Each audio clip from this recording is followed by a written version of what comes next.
In 2008, Russia launched an invasion on its southern neighbor, Georgia. This resulted in its recognition of Abkhazia and South Ossetia as independent countries and the de facto breaking away of Abkhazia and South Ossetia from Georgia. Now obviously this gave Russia geopolitical leverage. By cementing the breakaway of Abkhazia and South Ossetia, Russia effectively crumbled Georgia's hopes of joining NATO and indefinitely stalled its incorporation into the EU. Of course, this also hampered Georgia's ability to expand foreign relations with the West, as no one wants to be in conflict, whether hot or cold, with Russia, given that they have nukes. After Georgia's Rose Revolution of 2003, then President Saakashvili wanted Georgia to join NATO. Much like in Ukraine, there were breakaway regions that supported a Russian invasion of Georgia. And just like Ukraine, Russia recognized these breakaway regions as independent states, then invaded. Russia claimed Georgia would invade these regions and encouraged these regions to attack Georgia. This began with South Ossetian separatists shelling Georgian villages, forcing Georgian forces to return fire. Russia used this as an excuse to invade Georgia. Just 11 days later, Georgia surrendered. Saakashvili was outed not much later, and this is what Putin hoped would happen with Zelensky. This is the Russian playbook. Foment separatism, say these separatists need protection, especially if they're Russian speakers, recognize the separatist region as an independent state, over time, whether quickly or slowly, swallow this independent state and make it a part of Russia. Understandably, Georgians are wary of the amount of Russians escaping economic sanctions on Russia in Georgia. Yes, a lot of these people also seek political asylum. Nevertheless, if Putin and the Russian state use the excuse of the Russian minority need to be protected to invade Ukraine, won't they do it to Georgia? The case is now stronger than ever with the amount of Russians in Georgia. Yes, a lot of the Russians entering Georgia, maybe even most, don't agree with the Russian regime. And this video by no means seeks to justify aggression against innocent Russians just trying to live their lives. But the Georgian government must put the Georgian people in the Georgian nation first. Entry into Georgia by Russians has to stop. Everything has gone up in price inside the country, especially Tbilisi, and the people are suffering the consequences.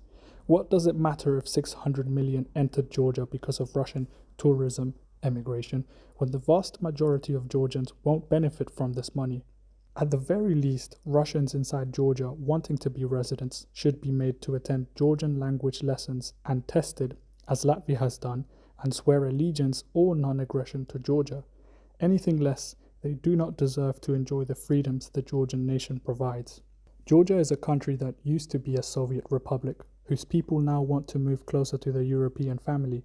Although the Foreign Influence Bill failed after huge protests, the leader of the ruling Georgian Dream Party, Irakli Kobakhidze, quickly blamed critical media and independent groups for polarizing the country, attempting to discredit them.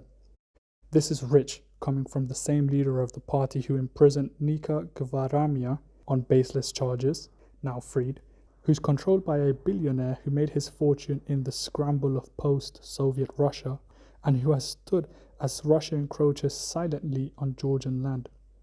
And although the government has implemented some of the EU recommendations and frameworks required for EU candidate status, at the pressure of the Georgian public, they have been reluctant to fully implement all the judicial, anti-corruption and freedom of expression reforms recommended by the EU. President Salome Zurabishvili, arguably the person who has done the most for Georgia's EU integration, survived an impeachment from a pro-Russian government insufficiently committed to EU candidacy and NATO membership, with PM Garibashvili even saying NATO was responsible for Russia's war in Ukraine. But one of the reasons was Ukraine's will and determination to become a member of NATO. So therefore, we see the consequence. She was opposed to the Foreign Agents Bill along with the people, and even met with EU ministers to drive support for Georgian EU accession against the wishes of the ruling Georgian Dream Party. She has put herself on the line for her country. The people in the EU, especially the youth, as they will soon be the ones running the whole system, need to keep eyes and ears on Georgia. Without our help, they risk once again being absorbed by an imperialist Russia. They are our family, culturally and geographically. Their inclusion into the EU will introduce us to delicious Georgian wine, food, dance, tourism, manufacturing, trade, and of course, people. Expanding the EU's borders will of course create more room for error, but it will also open up exponential growth opportunities. A more united Europe, where the sovereignty of each state is left intact, will lead to unprecedented prosperity. However, we must always hold candidates and partners to our standards and never settle for less. If they want to enjoy our freedoms and prosperity, they must also accept the work and responsibility that goes into maintaining these freedoms. It won't be easy for Georgia. Putin and his military bases on their doorstep, 2 breakaway regions, and a government seemingly dragging its feet on EU integration. But if Georgians persevere, and if we encourage them, they will make it and will be unified at last.